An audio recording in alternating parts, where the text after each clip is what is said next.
বন্ধু, আমাকে একটা দুঃখ কি জানো? কি বন্ধু? সব মানুষকে ভালো চাই, তাও পিছন দিয়ে খালি বদনাম করে, কসে কি করি? তুমি এখনো বোকার জগতে রয়েছো বুঝছো বন্ধু। তাই তো দেখি। তুমি একটা আমার সামনে আসো, একটু ক্যামেরাটা সামনে নাও, তোমার এই কয়টা কথা কই। আসো, তুমি আসো। বিষয়টা হইছে কি, তোমার কষ্ট লাগে? হ্যাঁ, হ্যাঁ। লাগে না? অবশ্যই লাগে। সবাই ভালোবাসা কষ্ট অবশ্যই। লাগে। আমার খুব ইচ্ছা লাগছিল বুঝছো, হ্যাঁ। যে সবাই রে ভালোবাসুন, হ্যাঁ। সবাই আপন করে দেখুন, কারো ক্ষতি চাম না। বিশ্বাস করো, সবার ভালো চাইতে যে আমি সবার কাছে খারাপ হয়ে গেছি। তাহলে বন্ধু, তোমার কথাটা আমার মাইনে চলতে হবে এখন থেকে। তোমার আমি কি বুঝি আগে কোন সাবধান করো না তুমি আমার আগে।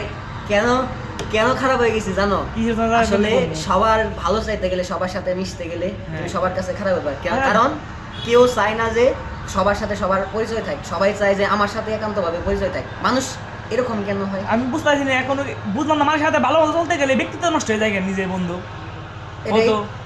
একটা কথা কি বুঝছো, তোমার কাছে যদি মনে করো যে অনেক টাকা পয়সা থাকে, হুম। তুমি যদি মানুষের পিছনে খরচ করতে পারো, তুমি খরচ না করলা সমস্যা নাই, মানুষ জানুক তোমার টাকা আছে। তুমি যদি 100%-এর মধ্যে 20%ও ভালোবাসো, অবশ্যই। তাইলে পরে মনে করবে কি তোমার ওই ভালোবাসার পার্সেন্ট নাই দাঁড়ায় বললো মনে করে 200%। আমি আর তোমার কাছে যদি টাকা পয়সা না থাকে, তুমি যদি 200% ভালোবাসো, তোমার ওই ভালোবাসার কি আমার মূল্যায়ন হবে না? মূল্যায়ন করবো না। আমি বন্ধু তোমার কথার আমি কুর্নিশ জানাইতাছি।